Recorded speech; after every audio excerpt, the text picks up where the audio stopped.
یہ ہے اجازی آفیشل، یہاں آپ کو حمد و نعت اور تقاریر دیکھنے کو ملے گی۔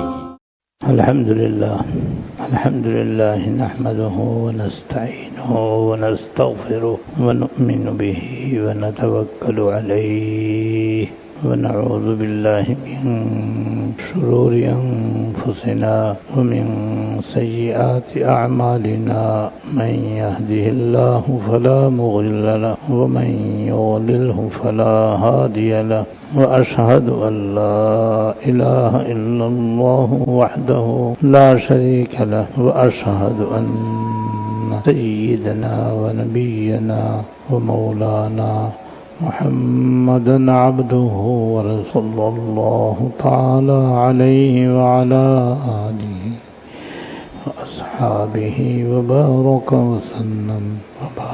وسلم تسليما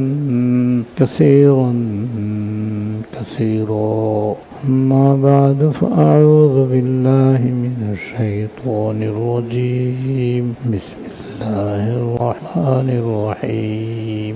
قل إن كنتم تحبون الله فاتبعوني يحببكم الله ويغفر لكم ذنوبكم. صدق اللہ العظیم.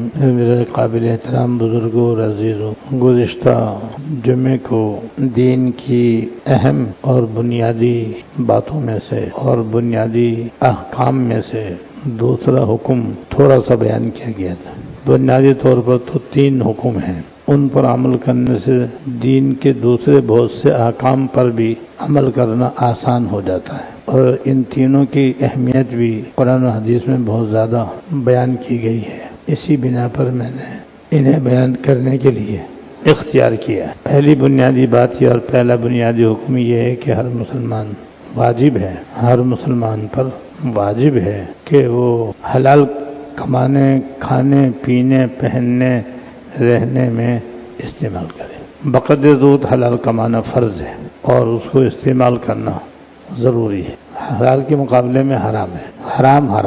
حرام کمانا بھی حرام، حرام کھانا پینا پہننا بھی حرام، استعمال کرنا اور حرام جگہ میں رہنا سب حرام. بے شمار احکام میں یہ بنیادی بات پائی جاتی. کاروبار میں بھی حلال حرام ہے، ملازمت میں بھی حرام حلال ہے، کارخانوں میں بھی حلال حرام ہے، شاپنگ ہالوں میں بھی حلال حرام ہے. کوئی جگہ خالی نہیں. ہمارے جسم پر بھی جو کچھ ہے اس میں بھی حلال ہے اور حرام ہے. حلال اختیار کرنا فرض ہے، حرام سے بچنا فرض. دوسری بات جو گزشتہ جمعے تھوڑی سی بیان ہوئی تھی، وہ بھی بہت اہم اور بنیادی بات ہے اور بنیادی حکم ہے، اور وہ ہے کہ ہماری زندگی سنت کے مطابق ہو جائے. ہم سب اس بات کی کوشش کریں، اللہ تعالیٰ توفیق عطا فرمائے کہ ہماری زندگی سنت کے مطابق ہو جائے. اس کی اہمیت سے قرآن و سنت بھرے ہوئے ہیں. جہاں کہیں بھی اللہ پاک نے قرآن شریف میں اپنی فرما برداری کا حکم دیا ہے، وہیں حضور صلی اللہ علیہ وسلم کی تابع داری کا بھی حکم دیا ہے.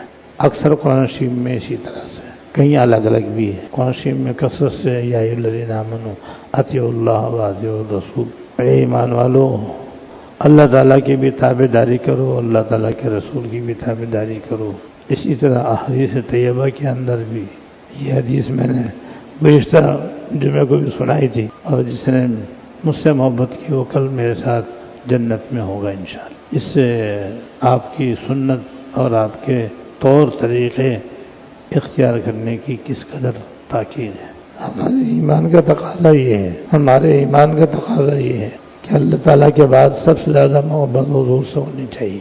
ماں باپ سے بھی زیادہ، شوہر بیوی سے بھی زیادہ، اولاد سے بھی زیادہ، مال و دولت سے بھی زیادہ. اللہ تعالیٰ کے بعد ہر مومن کے دل میں حضور کی محبت غالب ہونی چاہیے. جو آیت میں نے تلاوت کی اس میں بھی اللہ پاک نے فرمایا ان کنتم تحبون اللہ فاتبعونی یحببکم اللہ. اگر واقعی تم اللہ تعالیٰ سے محبت کرتے ہو تو میری تابع داری کرو، میرا کیا نہ مانو. جس بات کا میں حکم دوں اسے بجا لاؤ، جس سے منع کروں اس سے باز آ جاؤ، تو اللہ تعالیٰ تم سے محبت فرمائے. ورنہ اللہ تعالیٰ تم سے محبت نہیں کرے. اللہ تعالیٰ محبت فرماتے ہیں تو رحمت فرماتے ہیں، اور جب رحمت فرماتے ہیں تو مغفرت فرماتے ہیں، اور مغفرت سے بندے کا بیڑا پار ہوتا ہے. پہلے محبت چاہیے. اور اس کے لیے حضور کی محبت پہلے، کہ ہر مومن کے دل میں حضور کی بے پایا محبت ہونی چاہیے، اور محبت کا مقصد تابعداری ہے۔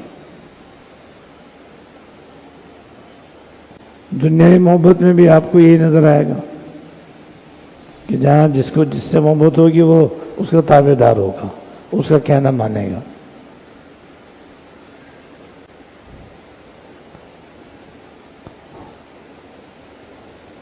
مال و دولت کی محبت ہوتی ہے تو آدمی اس کا غلام بن جاتا ہے، دن رات ایک کر دیتا ہے اس کے پیچھے۔ اسی لیے ایک شاعر نے کہا ہے عربی میں کہ ان المحب لمن یحب یطیعہ، محبت کرنے والا جس سے محبت کرتا ہے اس کی اطاعت کرتا ہے۔ تو اللہ تعالیٰ سے محبت ہو یا حضور سے محبت ہو، اس کا تقاضا تابعداری ہے۔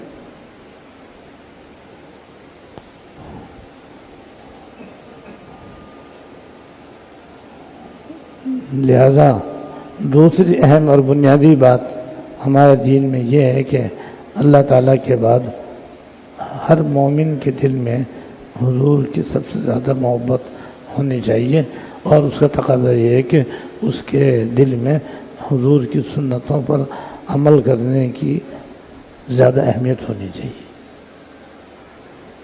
زیادہ سے زیادہ سنتوں پر عمل کرنے والا۔ صحابہ کرام کا بھی یہی حال تھا، تابعین، تبع تابعین، ائمہ مجتہدین، سلف صالحین، اولیاء امت، شروع سے لے کر اب تک 14 سال کی تاریخ میں یہ بات واضح ہو کہ جو بھی اللہ اور اس کے رسول سے محبت کرنے والے ہیں وہ سنتوں پر دل و جان سے عمل کرنے والے گزرے ہیں۔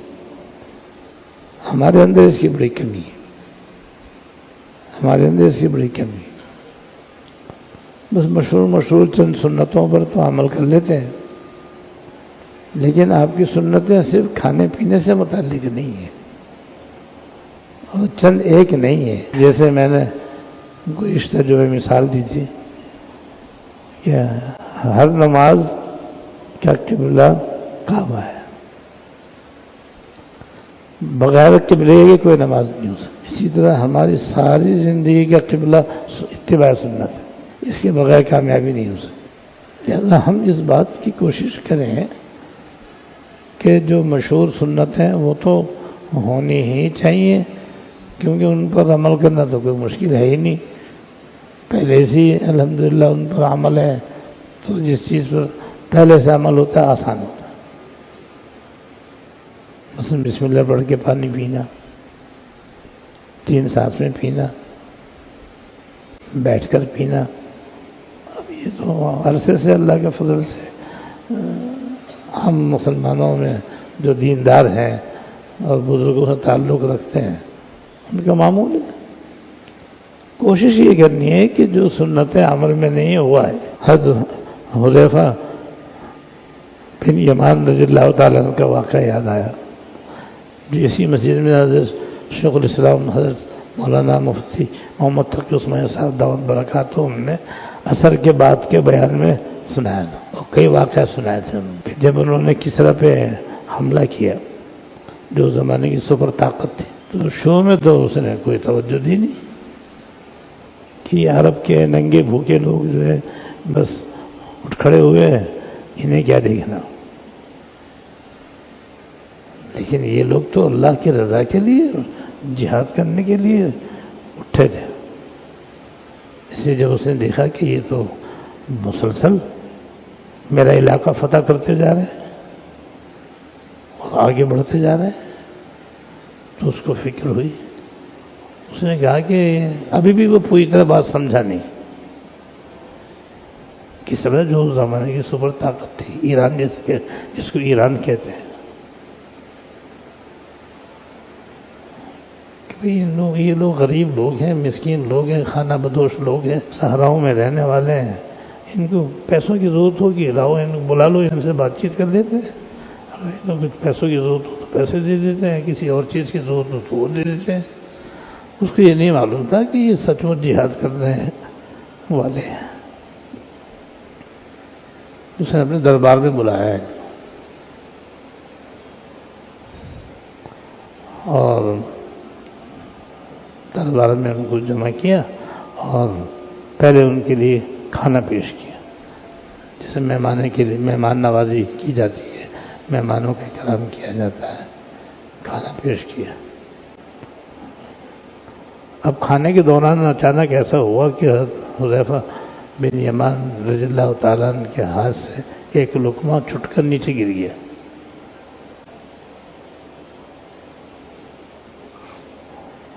اور سنت یہ ہے کہ اگر لقمہ گر جائے، روٹی گر جائے، کھانے کوئی چیز گر جائے تو اس کا اکرام کرو. یہ سنت ہے. حدیث کے الفاظ ہے اکرم الخبز او کما قال، روٹی کا اکرام کرو. کیونکہ جو روٹی ہمارے سامنے آئی ہے وہ صرف توے سے نہیں آئی ہے، پوری کائنات نے اس سلسلے میں محنت کی. جس کو شاعر نے فارسی شعر میں کہا ہے ابر و بادو مہو خورشید و فلک درکارن تاتنانے بکفاری و بغفلت نخودی. بارش، بادل، ہوا، چاند، سورج، ستارے، ان سب نے مل کر تیرے لیے روٹی تیار کی اور تو غفلت کے ساتھ کھا رہا ہے. اللہ کا نام لے کر کے بھی نہیں کھا رہا، سنت کے مطابق بھی نہیں کھا رہا. تو یہ جو کچھ دسترخوان پر روٹی نہیں، روٹی کے ساتھ کتنے لوازمات ہوتے ہیں جو محض اور محض اللہ تعالیٰ اپنے فضل سے عطا فرماتے ہیں. ان سب کی تیاری پر آپ دیکھو پیچھے بڑے بڑے کارخانے ہیں، ان سب سے وہ گزر کر ہمارے دسترخوان پر آتے ہیں اور وہ بھی اللہ کے فضل سے آتے ہیں. حق تعالیٰ نہ چاہیں تو روٹی کا ایک لقمہ بھی ہمیں دسترخوان پہ نصیب نہ ہو، جائے کہ ہم کھانے سے بھی عاجز ہوتے ہیں. تو حکم ہے کہ تم روٹی کا اکرام کرو. روٹی کے اندر ساری چیزیں آ گئی. روٹی تو مثال ہے.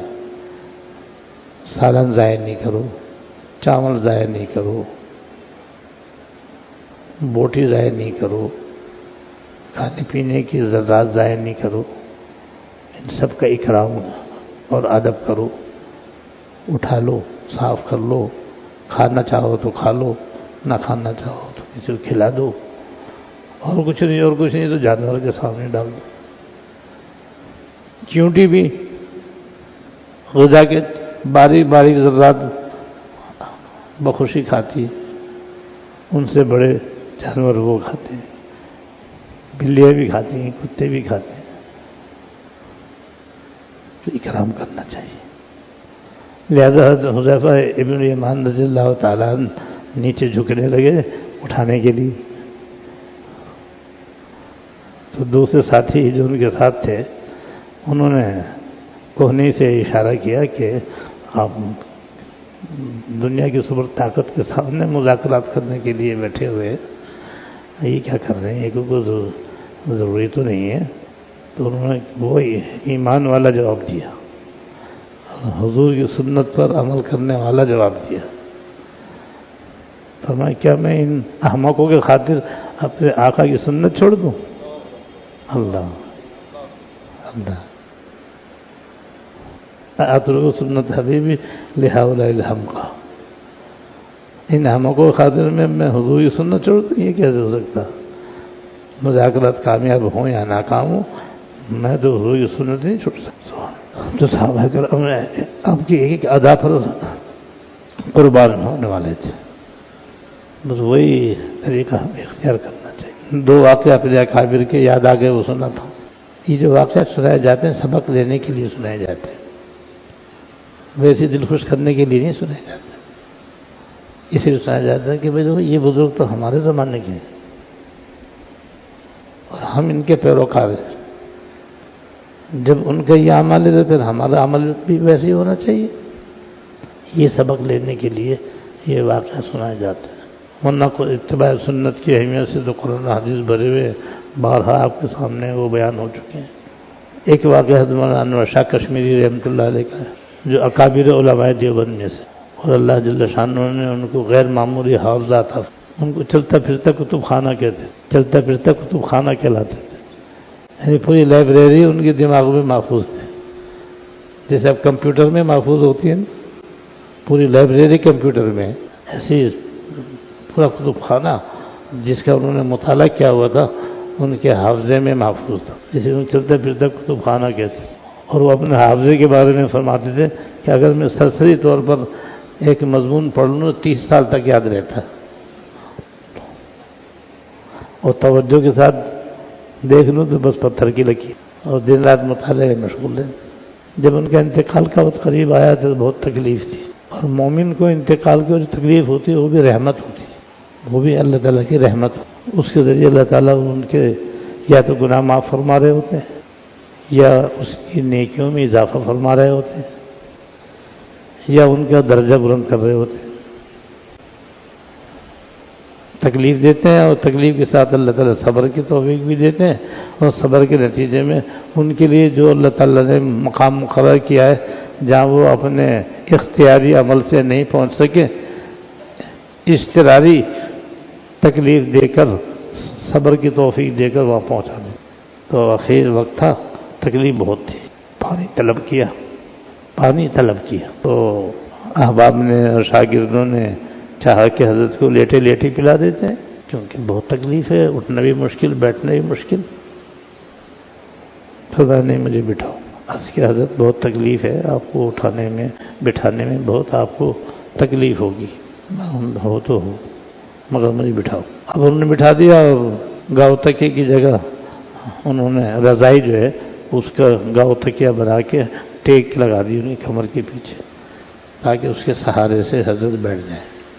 تو میں اسے ہٹاؤ. حضرت آپ اس کے بغیر تو آپ کے لیے بیٹھنا مشکل، پانی پینا مشکل، تو کچھ بھی ہو تم اسے ہٹاؤ. فرمایا وجہ یہ کہ میں خلاف سنت مرنا نہیں چاہتا. حالانکہ ایسے موقع پر رخصت ہے شریعت کی طرف، جیسے مسافر کو 4 رکعت میں 2 رکعت پڑھنے کی رخصت ہے، بیماری کی طرف بڑی رخصتیں ہیں، مگر جو جن کا اونچا مقام ہوتا ہے ان کا عمل بھی اونچا ہوتا ہے.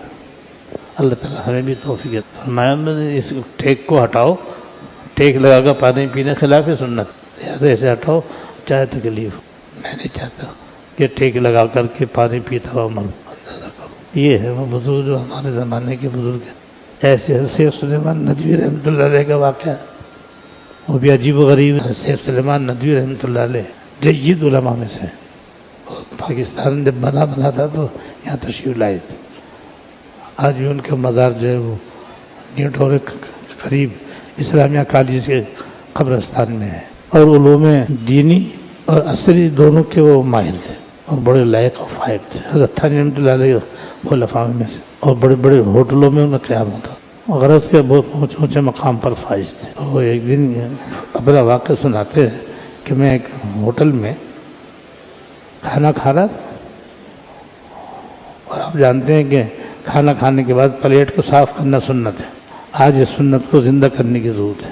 ہم میں سے ہر ایک کو چاہیے کہ چاہے گھر میں کھانا کھائے، اور چاہے کسی شادی بیاہ میں کھانا کھائے، اور چاہے ہوٹل میں کھانا کھائے، اپنی پلیٹ میں اتنا ڈالے جتنا آسانی سے صاف ہو جائے. روغن بھی ضائع کرنا صحیح نہیں ہے. یہ تو ہے کہ آپ روغن ایک طرف جمع کر لیں، کسی پیالی میں جمع کر لیں تاکہ ضائع نہ ہو، کسی وقت کام آ جائے. تو پلیٹ صاف کرنا، انگلیوں کو چھانٹنا، یہ سب سنت ہے. اور یہ ہے جو نہایت معمولی اور آسان سنت ہے. عام مسلمان بھی ان سنتوں کو جانتے ہیں اور کچھ عمل بھی کرتے ہیں. تو وہ پلیٹ صاف کر رہے تھے انگلی سے. سامنے ایک انگریز بیٹھا ہوا تھا، وہ ان کو بڑی حقارت سے دیکھ رہا تھا. یہ کیسے آدمی پلیٹ صاف کر دیں؟ ان کے یہاں تو کوئی تہذیب ہے ہی نہیں. ان سے زیادہ گندا دنیا میں کوئی نہیں، اور تہذیب ان کے یہاں ہے ہی نہیں، تو انہیں کیا معلوم کہ اس میں کیا ہے، کیا راز ہے۔ تو خیر انہوں نے اس کی کوئی پرواہ نہیں کی، اس نے تحقیرانہ انداز میں دیکھا بھی اور مذاق سا بھی اڑایا، مگر حضرت کوئی پرواہ نہیں کی۔ فرماتے 1 سال کے بعد پھر میں کسی ہوٹل میں ٹھہرا اور کھانے سے فارغ ہوا تو سامنے والی میز پہ وہی انگریز بیٹھا ہوا پلیٹ چاٹ رہا، اور خود ہی پلیٹ چاٹ رہا تھا۔ مجھے بڑا تعجب ہوا تو میں اس کے پاس گیا کہ پلیٹ تم چاٹ رہے ہو، پچھلے سال سے تم نے میرا مذاق اڑایا اور مجھے حقیر سمجھا، تم کیوں کیسے پلیٹ چاٹ رہے ہو؟ تو انگریز نے اپنا قصہ سنایا کہ دراصل مجھے معدے میں ایک بیماری ہو گئی تھی، میں مختصر کر رہا ہوں، بیماری ہو گئی تھی جس کی وجہ سے میں نے اپنے تمام ماہرین کو بلایا اور ایک اسمبلی کی شکل اختیار کر کے سب سے کہا بھئی یہ میری تکلیف ہے، دوا کھا کھا کے میں تھک گیا، میری بیماری کی تشخیص کرو، اس کا علاج کرو۔ ان سب نے غور کرنے کے بعد کہا کہ بھئی اس کا کوئی علاج ہمارے پاس، ہمیں تمہاری اس بیماری کا کوئی علاج معلوم نہیں، یہ سب دوائیں آپ کھا چکے ہیں، اس کے علاوہ کوئی اور دوا ہے نہیں، لہذا ہماری طرف سے معذرت ہے۔ تو ایک جو بوڑھا اور خراٹ ڈاکٹر تھا اس نے کہا کہ البتہ ایک بات میرے ذہن میں آتی ہے، وہ یہ ہے کہ اللہ تعالیٰ نے انسان کی ان انگلیوں کے پوروں میں ایک کیمیکل رکھا ہے جو کھانے کے بعد پلیٹ چاٹنے سے معدے میں جاتا ہے، اس سے آپ کی بیماری دور ہو سکتی ہے۔ یہ تو سمجھ میں آتا ہے میرے، اور کوئی دوا میرے ذہن میں نہیں ہے۔ کہتے اسی دن سے میں نے شروع کیا، اسی دن سے میری طبیعت صحیح ہو گئی، اس لیے میں پلیٹ چاٹ رہا ہوں۔ یہ سنت کا فائدہ، سنت میں حکمت۔ تو حضور کی تو عجیب و غریب جو بھی سنت ہے وہ حکمت سے خالی نہیں ہے، رحمت سے خالی نہیں ہے، اللہ تعالیٰ کی نعمت سے خالی نہیں ہے۔ حال ہی میں ایک ڈاکٹر نے عجیب بات بتائی، انہوں نے کہا کہ آج وہ کھجور اگر 2 کھاؤ گے تو شوگر بڑھے گی، 3 کھاؤ گے تو نہیں بڑھے گی، اور 3 کھانا سننا ہے۔ عجیب و غریب، دیکھو کھجور 2 بھی تو کھجور ہے، اس میں بھی تو شوگر بھری ہوئی ہے، 3 میں بھی تو شوگر بھری ہوئی، 3 کھانے شوگر نہیں بڑھے گی۔ جب چاہے تجربہ کر لو، 2 کھاؤ گے تو بڑھ جائے گی، 4 کھاؤ گے تو بڑھ جاؤ۔ حضور کی سنت یہ ہے کہ آپ جب کھجور کھاتے تھے 3، 5 یا 7 کھاتے تھے، بھیا کلون وطرا، آپ نماز عید کے لیے جب جاتے تھے تو کھجور وطر میں کھایا کرتے تھے، یعنی 3، 5، 7 کھا کے جائے۔ یہ ڈاکٹر نے حکمت بتلائی۔ بہرحال بھائی اتباع سنت یہ ہماری زندگی کا قبلہ ہے اور اس کی بڑی اہمیت ہے، اور اس کے بغیر نجات نہیں ہے، اس لیے